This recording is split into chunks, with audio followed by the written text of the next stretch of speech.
right back. Oh, think about it. You're leading a team. Half want flexibility, the other half want structure, and both think the other is wrong. Tension builds and productivity quietly drops. You think you're too old for it? Let's check out the research and what it says all about this, because Topolsky thinks in a different way.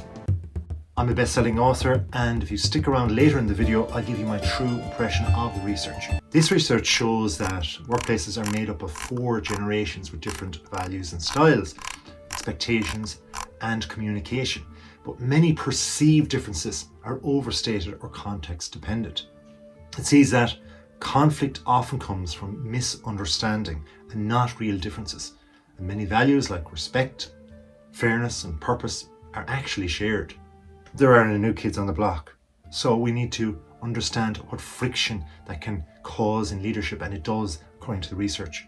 Now, a second article by Patel, Tinker and Conor looked at how there was positive and negative things going on. This study showed that younger workers have mixed views of older colleagues. In a positive way, they said that experience, reliability, strong interpersonal skills are there for those older and us type people. And negatively, it's seen as resistance to change, slower with technology, less ambitious. And that creates hidden age bias. In other words, ageism in teams. So if we amalgamate both of them together, then these studies reveal something about, well, us, and it's critical for us to learn. Workplace conflict isn't really about age, it's about perception and misinterpretation. Older workers see younger ones as lacking commitment, whereas younger workers see older ones as resistant. Both are partly wrong, and both are reacting to different life experiences and not just flaws. So what can we do about it without upsetting the apple cart? Stop assuming generational stereotypes are true, because most traits are exaggerated. This is according to the research. Individuals vary more than generations. Context matters more than age. A very keen example is, I know somebody much younger than me in my 20s, and they were dating somebody who was their age, and we were talking about the future and so on, and when people got together at my age, when I was that age, and if they got married a bit later on in their 30s rather than their 20s and so on. And this person said, well, the person I'm dating actually has older brothers and sisters that are in their 40s. And so then you start looking at a thing from the individual point of view. Can they relate? Are they more mature than others because they have siblings in that regard? So look at the individual basis. Context matters more than age, believe it or not. It's also saying in the research to recognize shared values across all ages, because everyone wants respect and fairness. That's true. But also everybody values meaningful work and focus on similarities first. Build a bridge. You can always have the kind of kid type phrases like, well done kid, or good job young lad, and Ashram and lad and all that kind of stuff. And what do I know? You can actually make a joke. Understand perception, because it drives conflict. Younger workers misread experiences as rigidity. Older workers misread flexibility as laziness. But both are perception errors. I mean, we know we're not lazy, right? Try to leverage the strength of each generation, because there are strengths in both. Older workers like ourselves, we have experience and we are more reliable in lots of ways.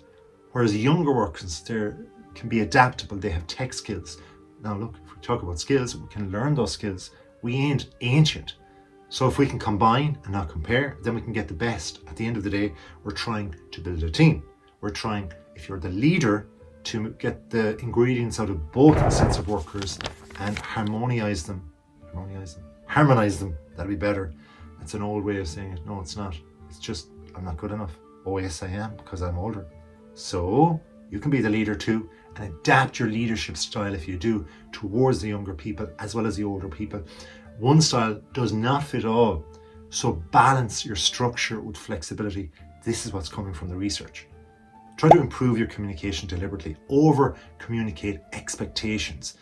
Clarify intentions behind your actions and reduce assumptions.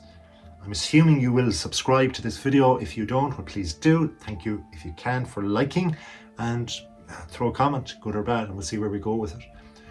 Try to redefine respect across generations. Have a discussion about the regular things such as respect, such as wanting to work and get productivity out of the day, that combines and harmonizes people of all ages.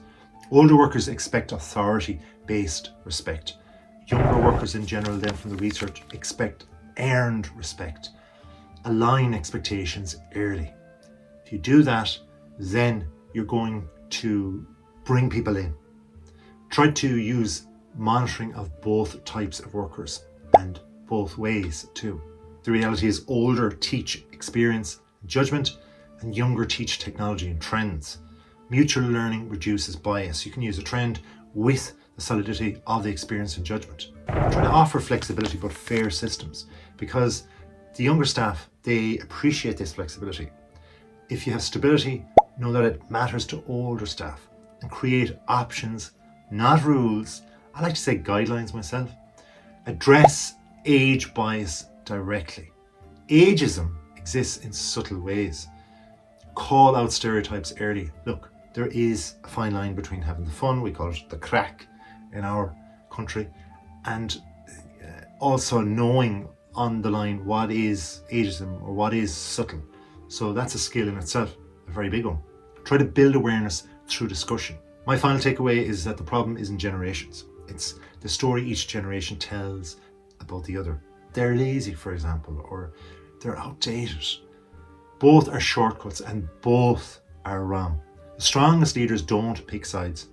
They translate between worlds. Stay tuned for the bonus. Thanks for watching. Please like this video. If you subscribe, comment to say that you have, and we'll look after you.